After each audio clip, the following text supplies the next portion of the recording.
Hello, pioneers, and welcome back to Satisfactory 1.0. It's fantastic, Mr. Ghost. We're going to take a spooky train ride to a new stop that I created for our next project, the Biosculptor. Ooh.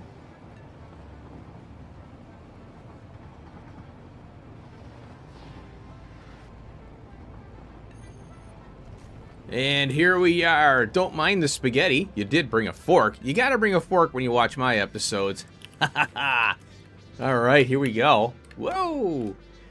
I got my jetpack on here. There we go. I died here. There's a ton of spiders here. And nasty stuff.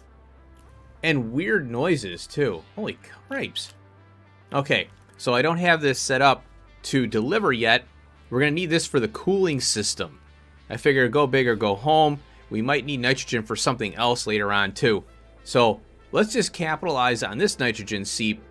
It's closer to the base. So I figure, yeah, let's do that. Now oh, you know, look at this.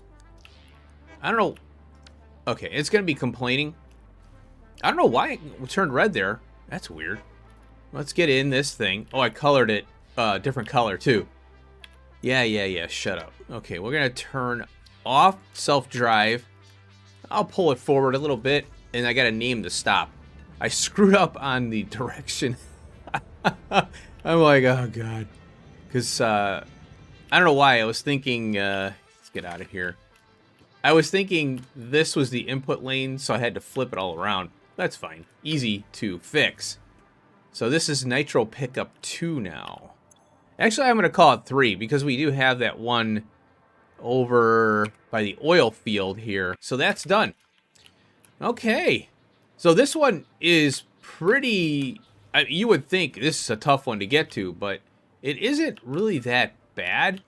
You just have to go along the water line in the swamp where we got the aluminium stop. Or the aluminium build. So it's not too bad. Alright, well, last episode while I'm flying back here, we got a lot of progress done. We have now the nuclear pasta. Yeah, that's all done. But we have a lot of intermediates to rebuild in this new base, which we're going to do today. So let's head back there, and we'll go over real briefly what I'm going to try to do today. I don't know if I'm going to be able to get it all done. There's a lot of rebuilding to do, but we have a lot of the material, in mass. So that's why I like the train-based stuff, because you can just export so much stuff. But then you have other problems, which is train traffic. So we have to deal with that too. All right, so here's the aluminium aluminium build. This is outside the swamp. So yeah, just go right up through here and good to go. All right, I'll meet you back at the base. Well, I'm back at base, and I'm gonna build some crap. Alright, folks. I'm breaking it out. Yeah, holy cripes. All this and this have to be done in order to get the sculptor thing. What is this called?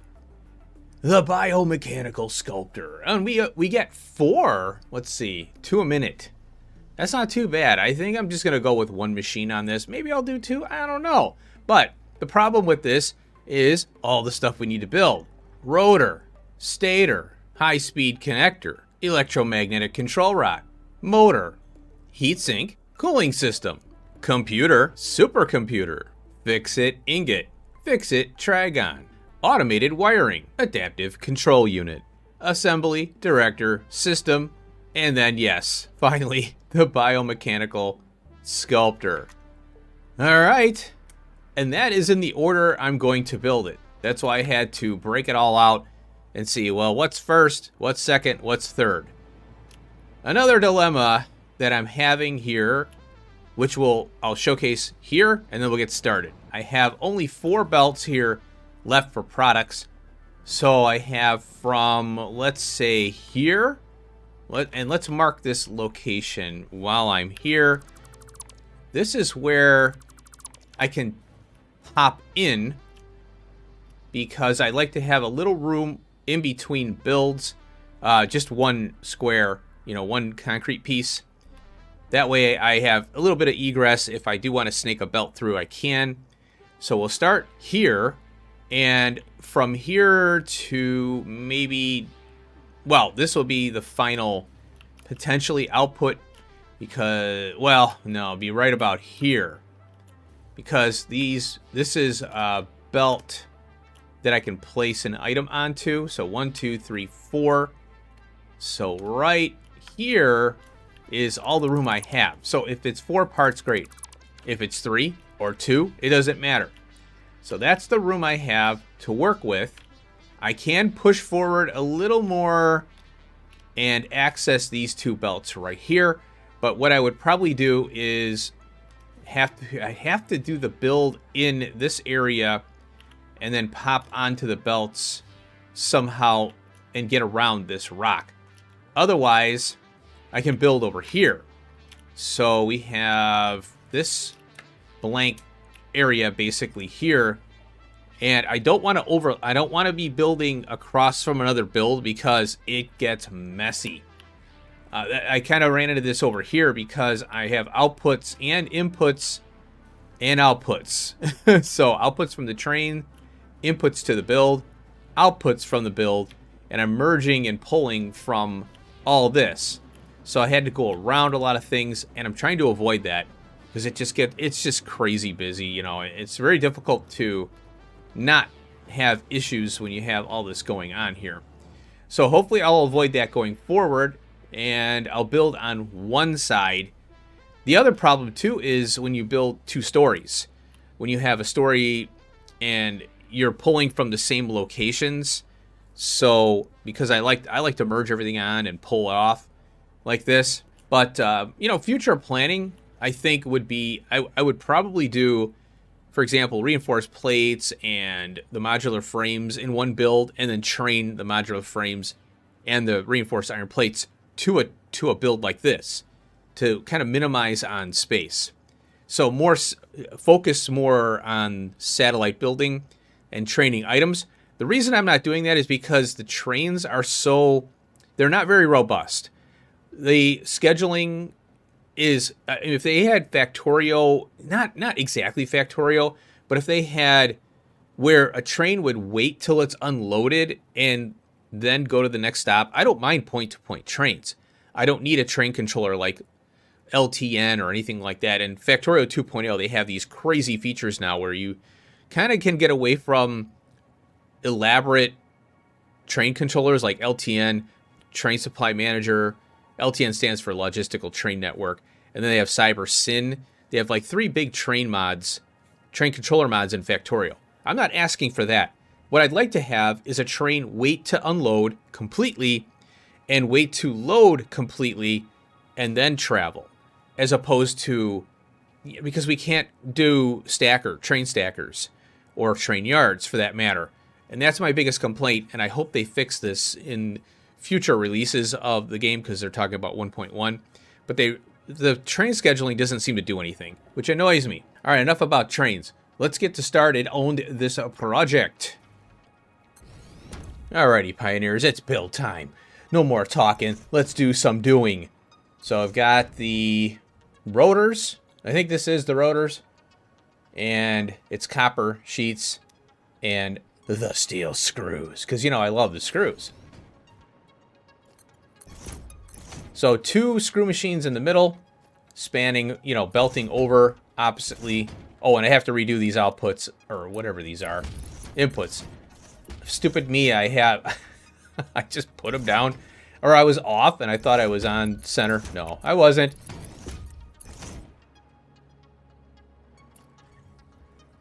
And here are the screw inputs, the steel beams.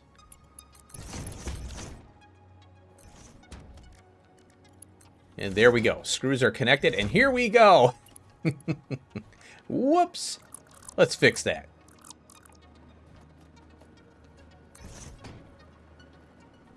There we go. All done. Now, time to get these belts extended up and into the build. The fun part. First try on that one. Now, there may be 3 tries. I cut out the other 2, so it looks like I'm a pro. And there we go, rotors.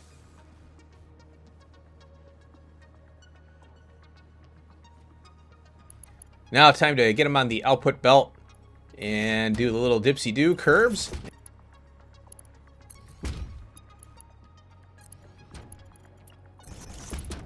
Done. Next project, stators.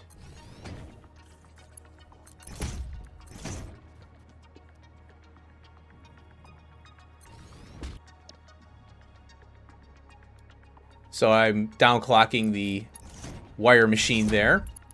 Connect the inputs to the wire machine. And establishing the output of the stator machines.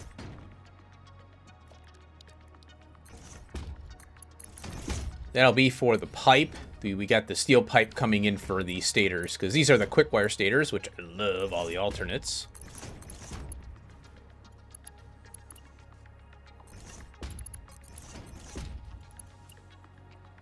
And now for the Caterium and copper for the quick wire machine.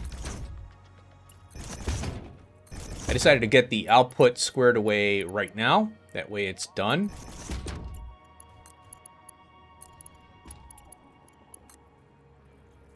Using a lift is much easier to get the drop on that one. These belts are frickin' bright, man.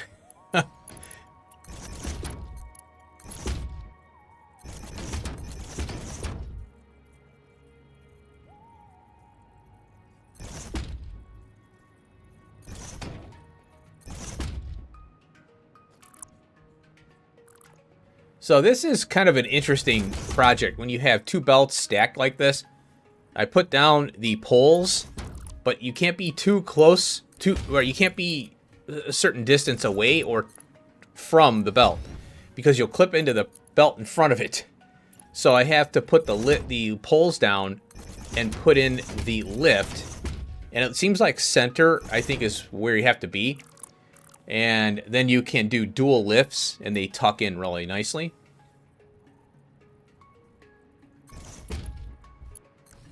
And there we go, stators. Alrighty, pioneers. Thought I'd break in here and kind of showcase this build here. This is the high-speed connector, and I'm trying to squeeze it in. More quick wire. Here we go. Oh, I gotta set this machine here.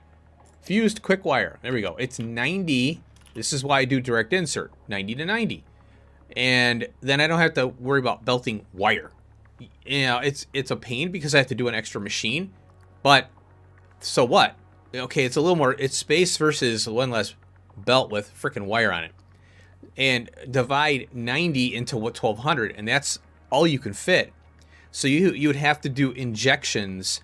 You have to do quick wire or wire machines throughout your base, put them on the belt, and then keep track. And when you expand, guess what? You're screwed. Because let's say you want to put more machines in, you're limited to that belt speed at 1200. With this build here, I'm limited to the ingots. So, and the ingot amount is very low. So I can compress a lot of wire with 2 ingot belts, right? So this is only 7.5 and 37.5 for the quick wire. I have 1200, so that's a lot of quick wire.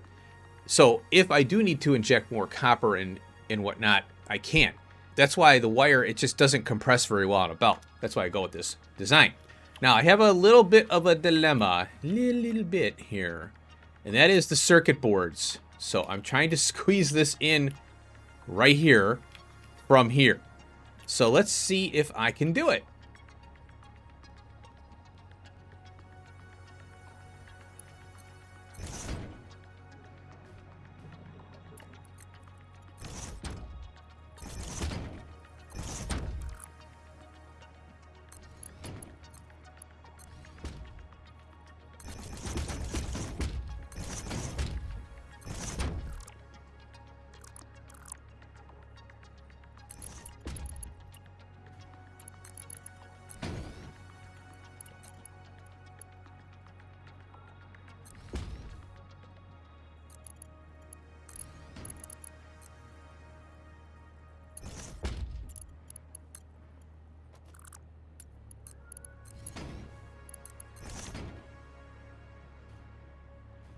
Alrighty, pioneers.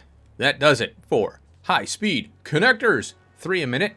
What I'll do is I'll add to this later. I just might like to get the first machine or 2 machines in, and then I expand from there. The main thing, now one of the things I haven't mentioned, I don't think ever, is I go for scalability. Can I scale it up? And, oh, I redid this blueprint. I forgot to mention that, and I had a little trouble because I designed the blueprint to go that way. So everything was flipped. Remember I was talking about over here, or I don't, maybe I cut this part out, but if you make a blueprint, the flow is right to left, or left to right, or left to right, or right to left. There we go.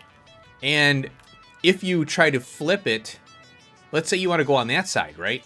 So I designed this for here, and I want to go on the other side and place it. Guess what? The belts are the wrong way, and the splitters, and or mergers.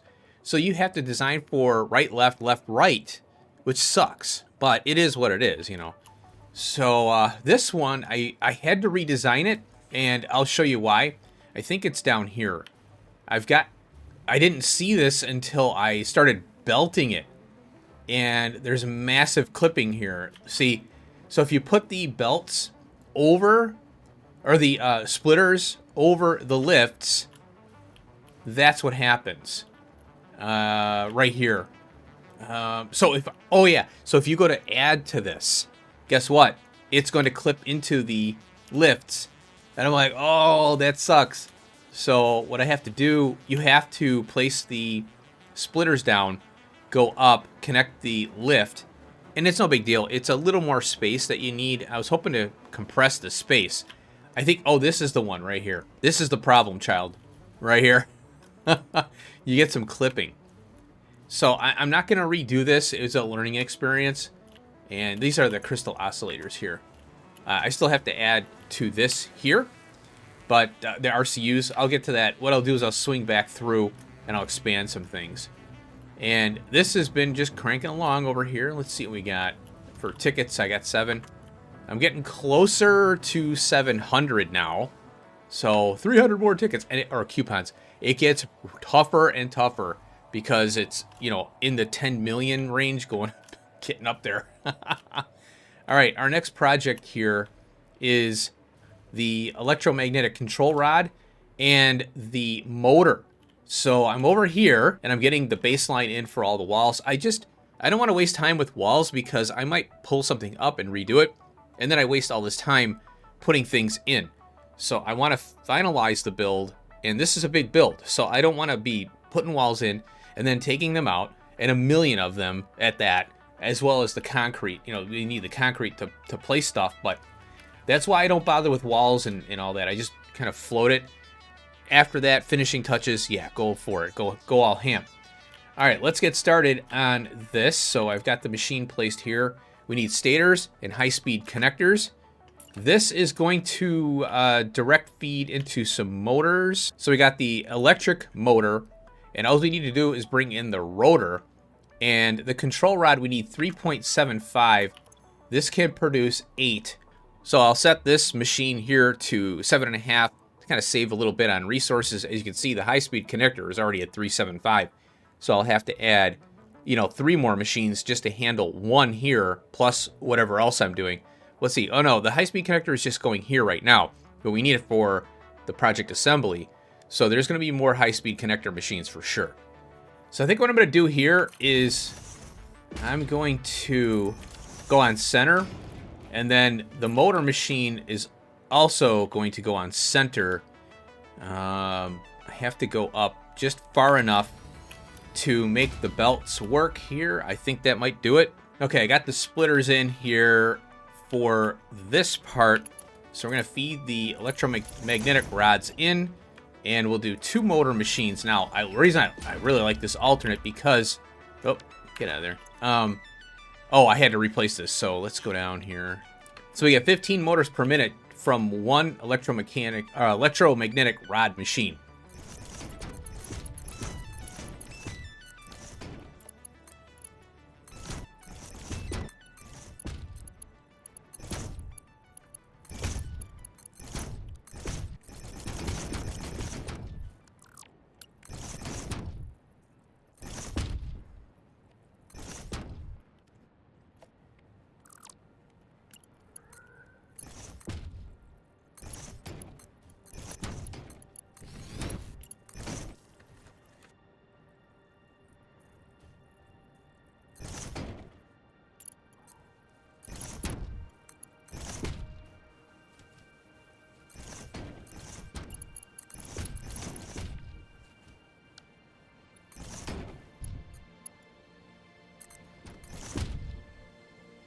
Alrighty, Pioneers, that does it. Motors. So we got quite a bit done today. I got the nitrogen train on the ready. So next episode, we'll work on the cooling systems and heat sinks. Hopefully, we can get this massive part complete. This is, I'm looking at kind of what's left to do. And the final two parts are not, well, the next part isn't as involved as maybe this one here, because we have to build up all our intermediates. Now that the intermediates are starting to populate here in the base, it should be downhill a little better. But, you know, doing the intermediates here so far has been a cakewalk. I'm really liking this, having these trains bringing in all our you know, processed materials. So it's been really fun. It was a little dicey in the beginning. And, oh, one of the things I was thinking, too, is if I were to do this build again, I think I would line the trains up on the back end and, of course, you know, have the inputs and outputs kind of coming in, you know, the how I'm doing it here, where I'm coming in from one area and then looping down and connecting, but I'm doing underpasses and overpasses. I would establish that facing this way. So the train stops would be wherever we are, north-south kind of, sort of, because we're not exactly oriented with the map right now. So, yeah, like this right here, see how I'm at an angle? I think what I'd rather do, in this is 2020 hindsight, of course, is line up the train stops this way, and then build above these rock faces, you know, instead of going in between here. That way I can get more lanes in for traffic to, you know, kind of filter through. So I think that's the 2020 hindsight kind of thing, because we're kind of going in this direction here, I think. So there's lots of room here, you know, lots of room. Another thing, too, that I should mention here is we can always curve the belts, you know, and go in the other direction. I think it would be maybe that way. Yeah, don't be fooled by all this mess, because that's, I think, just an imagery, like a tapestry over there. So we got plenty of room going this way, so I can always turn. But we've got room to go out over into the abyss, I guess you could say. So if we look out here, I think, let's see. I don't know if we could build out in this area without getting damaged. So if I were to get out to this spot here, I would probably turn and go down this way. So we'll have to see. But yeah, lots of progress, a lot of intermediates completed. We got a nitrogen train. We're ready to go for the next final push here with this part. So we've done everything up to this point except that bio thing, you know, the replicator or whatever that's called. And then what I'm going to do, I'm not going to put it onto the space elevator. It's going to go on the belts. So at the end, we'll have the space elevator with 3 input belts at the end of this whole thing, which will be kind of cool. But this is the exception, because the nuclear pasta, because I already did it, and I don't want to belt that. It's like, it's a waste of time. Do I really need to deal with that? No, screw it. But I think what I will do is put the nuclear pasta on the belt once this whole thing is done. That way, it's going to go all the way down. So most likely I'll drop down from where it's at and go down and belt it to the end. That way I have it. So let's say version 1.1 comes out, whenever that'll be. They're saying next year, 2025. I don't know what they're doing. They don't even know what they're doing. So when that does happen, I can continue on with this base and just do, you know, piecemeal kind of stuff to present the stuff that they've, you know, added to the game. All right, so I want to thank you for watching. Hope you enjoyed. It's a lot of intermediates still, but I'm really having a blast. I hope you are too. See you in the next one. Peace out.